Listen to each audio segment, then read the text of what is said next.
Hey YouTube, I wanted to show you a bow I've been working on. It's going to be a 3-piece takedown recurve that's also a center shot. I did the center shot. You can see I smashed the handle, and then to rebalance the bow, I added this is basically a dowel rod that I cut in half, and I fit it to the piece, so it's fairly close to center, but the added part to the handle keeps the bow balanced. And this is 1-inch pipe. One thing I figured out with 1-inch pipe is that the connectors is 1¼ inch, and they don't really fit that well together. It's a little bit different than when using the pipe that's smaller, 3/4 and 1-inch connectors. They fit real tight and snug. 1¼ inch pipe has a lot more wiggle room when you're shoving a 1-inch pipe in it. So what I did was, I don't know if you can tell, this is actually a little bit fatter because I smashed a 1/2-inch piece of pipe and actually stuck it inside there. Just a couple inches down, just enough to fatten this up, so when I put it in my 1¼ inch connector, it cuts down on the wiggle room, and it worked out just fine. So this top piece is actually pretty snug. I need to wax it up so it slides in there a little easier. There we go. So center shot, recurve. This is an unfinished bow because I've had a lot of requests on some demonstrations on how I do my painting, and that's what I'm also going to do in this video, and then later I'll do another video shooting this bow out. I've had a lot of inquiries about my painting. To be honest with you, my painting really is extremely simple, and it really doesn't take any skill whatsoever. What it does take is a little creative thinking. So maybe after you see a couple of my examples of what I do, you'll get the idea of it's really not that difficult. The only thing I use is 2 or more kinds of paint, some painter's tape, or you can probably use masking tape or something, and an X-Acto knife to cut out shapes in the paint or in the tape. And whether you people really liked my dragon bow, you know what? I stuck a piece of tape on my iPod, put a picture up on my iPod. I googled tribal dragon, put a piece of tape on there, and then traced it. And then I used a knife to cut it out, and there was a homemade stencil. It was as simple as that. And it's not that difficult.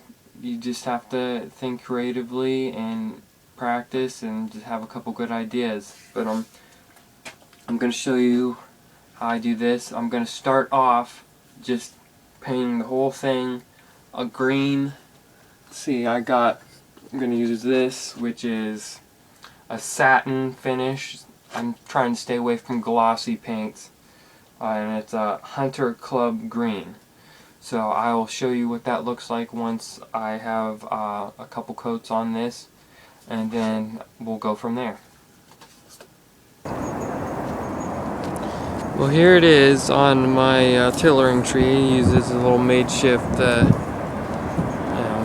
paint stand, but I'm gonna wrap the handle and probably the ends so I didn't sand down the putty that well, but it's got a real nice color and a nice finish. I might put another coat of this green on there. I like to do at least 2 coats, depending on what paint I'm using. But there you go, and then I will show you the next step here in a little bit. I'm gonna use do some detail work with some khaki color, and I'll show you what I'm gonna do. Okay, so here I set out a couple layers of tape, and each strip is actually 2 pieces of tape that I laid one on top of the other. And I actually cut him down this way, so we have about a 5-inch section and a 7-inch section. So there'll be, let's see, 8 pieces all together. This is a strip that I just pulled off from right here. I'd cut all these little just strips out of it and save the strips because I'm going to show you how I'm going to use some of those too. But yeah, this is all I did was I took my knife and just cut some random pieces, some 1/2-inch pieces, some 2-inch pieces, these longer strips here. Maybe I'll make the strips a little bit longer, and then I'll show you how I apply it onto the bow that is presently drying. But pretty simple. Anyone can do that. So I'll show you what happens next. Alright, so here you can see my bow hanging here. I placed the tape on the limbs, and where the little slices, I put those on the connectors. So the limbs are going to be green with khaki strips, and those are going to be khaki with green strips. One thing I don't like doing, a lot of times with my second coat, I like to just mist it, and I want the green to kind of show through. So that's what I'm going to do. If you want to put a heavier coat with your secondary color, that's fine.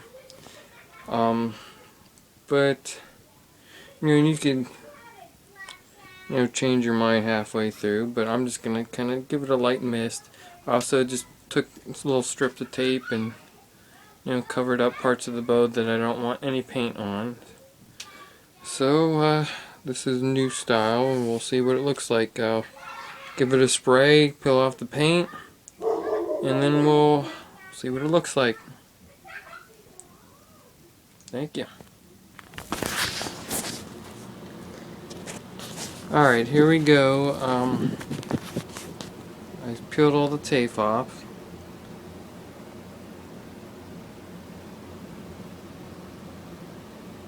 And looks pretty good.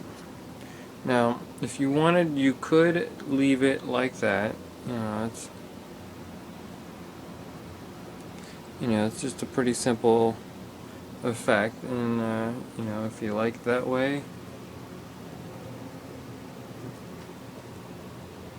that would be fine. I'm actually going to take it back outside.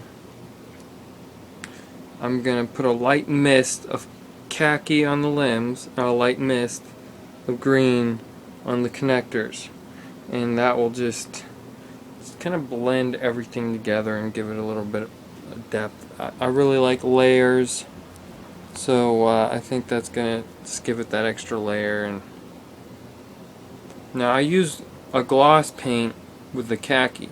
It's okay on these connectors because they don't flex. You don't have to worry about them flexing as much, so they shouldn't crack.